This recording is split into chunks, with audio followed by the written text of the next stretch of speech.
Hi Mudragada Padmanabham అయితే వైసీపీలో అయితే అఫీషియల్గా జాయిన్ అయ్యారు. జగన్మోహన్ రెడ్డి ఆధ్వర్యంలో అయితే ఆయన శాలువ కప్పి అయితే ఆయన అయితే ఆహ్వానించారు. వాళ్ళ పార్టీ జెండాని కప్పి అయితే ఇది ఓవరాల్గా ముద్రగడ్డ వైసీపీకి వెళ్ళడం అనేది మరి ప్లస్ అవుతుందా మైనస్ అవుతుందంటే ఎలక్షన్ తర్వాత తెలియాలి. ఎందుకంటే ఎంత కొంత ఓట్లు అయితే అతని దగ్గర అయితే ఉంటాయి. ఆ ఓట్లు అయితే యాక్చువల్గా టీడీపీ అలానే జనసేన ఇద్దరు వద్దనుకున్నారు.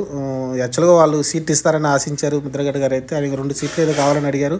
కానీ వాళ్ళైతే ఎలాంటి ప్రకటన అయితే చేయలేదు. ఎందుకంటే 2 లిస్టులు కూడా చంద్రబాబు ప్రకటించడం, జనసేన నాయకుడు పవన్ కళ్యాణ్ గారు ఆయన దగ్గరికి వెళ్ళి మాట్లాడకపోవడం, కాబట్టి ఆయన దూరంగానే ఉంచారు ముద్రగడ పద్మనాభన్ అయితే. అందుకని ఆయన డిసైడ్ అయ్యి వైసీపీలోకి వెళ్ళి జాయిన్ కావడం చూసాం. ఎందుకంటే 2 ప్రకటన వచ్చిన తర్వాతనే ఇది జరిగింది. టీడీపీ 2 లిస్టు రిలీజ్ చేసిన తర్వాత అప్పటిదాకా అయితే వెయిట్ చేశారు, ప్రకటిస్తారేమో ఆయన పేరైతే.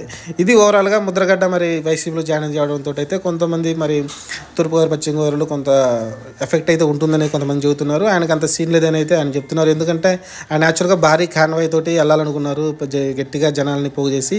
కానీ ఇప్పుడు పరిస్థితున్న కాలంలో మెయిన్ పార్టీలకే, వైసీపీ లాంటి పార్టీలు, టీడీపీ లాంటి పార్టీలకే డబ్బులు లేకుండా అయితే ఎలాంటి జనాలు అయితే రావటం లేదు.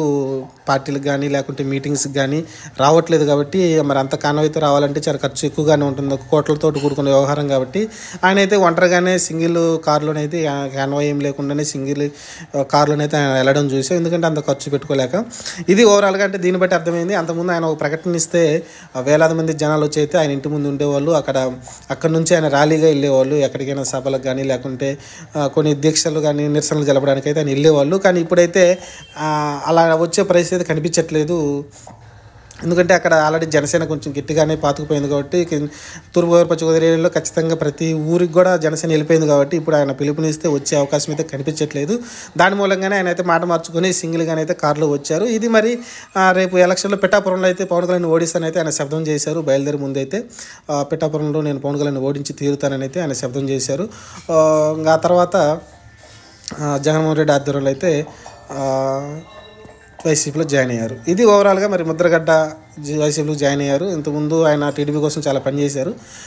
ఇప్పుడైతే వైసీపీలో జాయిన్ అయ్యారు. చూద్దాం మరి ఆయన నామినేట్ పోస్ట్ ఇస్తారు. ప్రస్తుతానికైతే ఎమ్మెల్యేలు ఇచ్చే అవకాశం అయితే ఏం లేదు. కానీ నామినేట్ పోస్టులు ఏమైనా వైసీపీ నుంచి వచ్చే అవకాశం అయితే ఉంటుంది. ఆయన ఒకవేళ గవర్నమెంట్ ఫామ్ చేస్తే రెండోసారి.